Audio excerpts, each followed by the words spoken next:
Comment installer l'alimentation en eau de votre osmoseur? Commencez par couper l'eau pour éviter d'inonder votre cuisine et ouvrez un robinet pour faire baisser la pression des tuyaux. Vous pouvez alors dévisser le flexible eau froide de votre robinet en toute sécurité.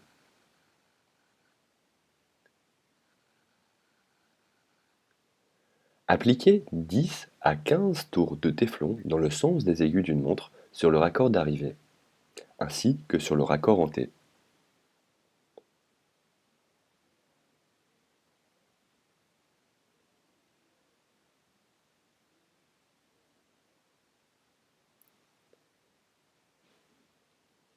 Mettez le joint en caoutchouc dans le T et vissez-le sur l'arrivée d'eau froide.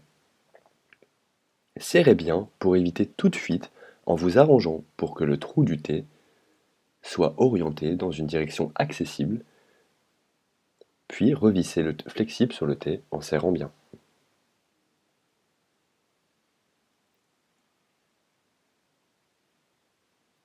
Mettez du téflon sur la vanne d'arrêt et vissez-la dans le T.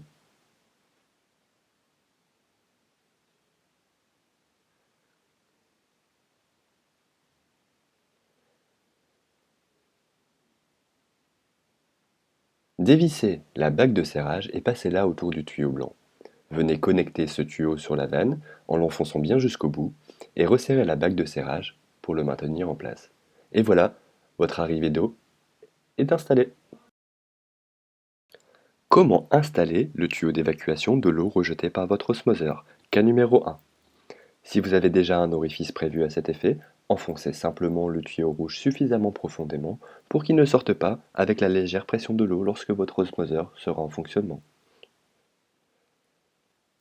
Cas numéro 2. Si vous ne disposez pas d'une entrée supplémentaire au niveau de votre siphon, alors percez votre tuyau d'évacuation avec un foret de 7 mm, de préférence sur la partie supérieure de celui-ci afin d'éviter toute fuite lorsque de l'eau est évacuée.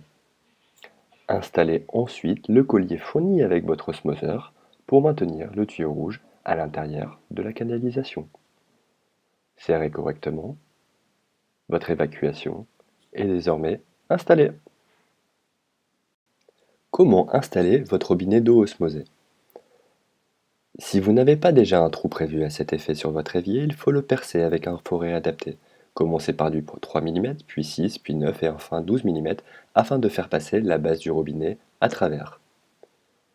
Venez alors fixer le robinet par-dessous votre évier avec les rondelles et l'écrou fourni.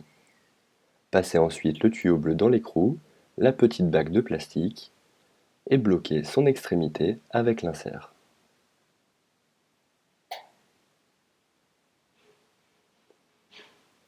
Entrez-le enfin dans le tube métallique du robinet avant de serrer l'écrou pour garantir l'étanchéité. C'est fait. Alors, pour les branchements, très simple, vous avez le transformateur à brancher ici. Vous retirez les 3 petits bouchons et vous allez brancher l'arrivée d'eau ici, l'eau purifiée ici, donc votre robinet, et votre évacuation ici. Et voilà, c'est terminé.